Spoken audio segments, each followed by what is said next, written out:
Hello everybody, my name is Kayley Hide and I am from Seattle, Washington, which is in the upper northwest corner of the United States of America. Over on my channel I make videos about books and reading, and today I am so excited to be guest vlogging for EF to talk about my favorite books set in the state of California. I lived in Southern California for almost 3 years and I've also traveled all over the state, so whenever I find a really good book set there, I feel like I'm back there again. The 6 novels I'm going to share in this video are set in different cities all across the state and really capture the essence of the area that they're set. I know a lot of you might be traveling to California in the near future, so let's get started talking about those books. The first book I have to recommend to you today is The Girls by Emma Cline, and this is set in Northern California, a little outside San Francisco area, and it's set during the violent end of the 1960s. It's split between 2 time periods, partially in the 1960s and more modern day as well, and it takes place from the perspective of a girl named Evie. Evie sees this group of girls and she's so caught up by their aura of freedom and carelessness,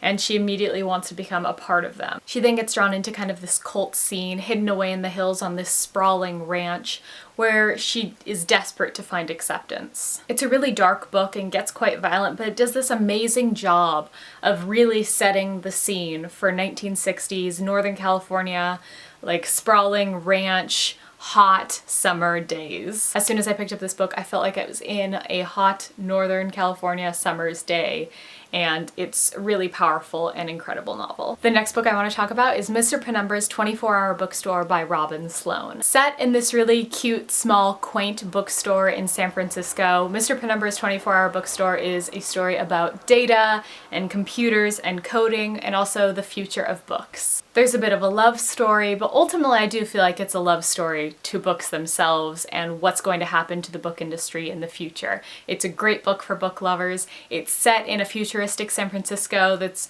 really quite similar to how it is now, but also with little differences that make it really interesting. It's really about the divide between people who love physical copies of books with pages that they can smell versus people who think that the printed book is dead. It's whimsical, it's smart, it's contemporary, and it's just a great sort of mix between futuristic and fairy tale. The next book is a young adult novel, and that is Lola and the Boy Next Door by Stephanie Perkins. Lola and the Boy Next Door is another book set in San Francisco, but what makes this one really different is that it takes place from a younger girl who really wants to be a costume designer and is really involved in kind of the quirky areas of the city. It's a really cute contemporary story about a girl who thinks she has her life together, she knows what she wants to do in her life, she has a boyfriend she really loves, and then these 2 people she knew when she was younger move back into the house next door to her. The book is a lot about her and finding herself, as well as trying to figure out which boy she's gonna end up. Is it the boy next door or is it her rocker boyfriend? All while being set in kind of the really cool, eclectic neighborhoods of San Francisco that's quite different from the other books I've mentioned.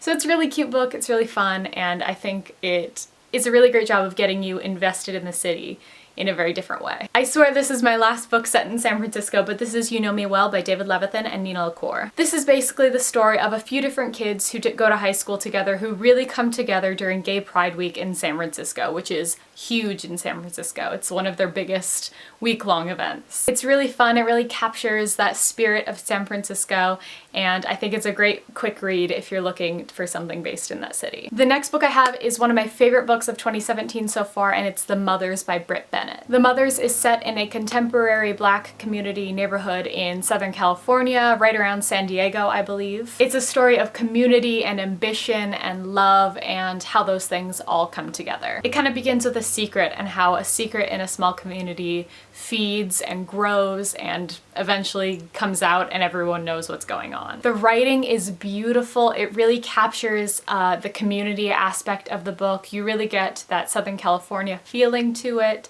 And it's just beautiful. It's beautiful writing. I love that book. And the final book I have to talk to you about today is Everything Leads to You by Nina LaCour. I'm actually just reading this book right now for the first time, and I already have to recommend it to people because it's so great. Everything Leads to You is set in Hollywood and follows a teenage set designer as she tries to make her way in the Hollywood movie scene. And already a few chapters in, the spirit of Hollywood and kind of the feeling of Hollywood is so present in this book. It feels very Los Angeles, very LA. It has a great romance between 2 girls. It tells a great story of ambition and following your dreams and love, acceptance, family. It's got it all, and I'm only a little bit of the way in, but I already know it's a great book for those of you looking for a book about California and especially Hollywood. Whether you're planning a trip to California or just want to read a book to escape there, these books will do a great job of representing the diversity of the state and its people. I hope you love these books as much as I do. Thank you again for welcoming me to the EF YouTube channel, and happy reading.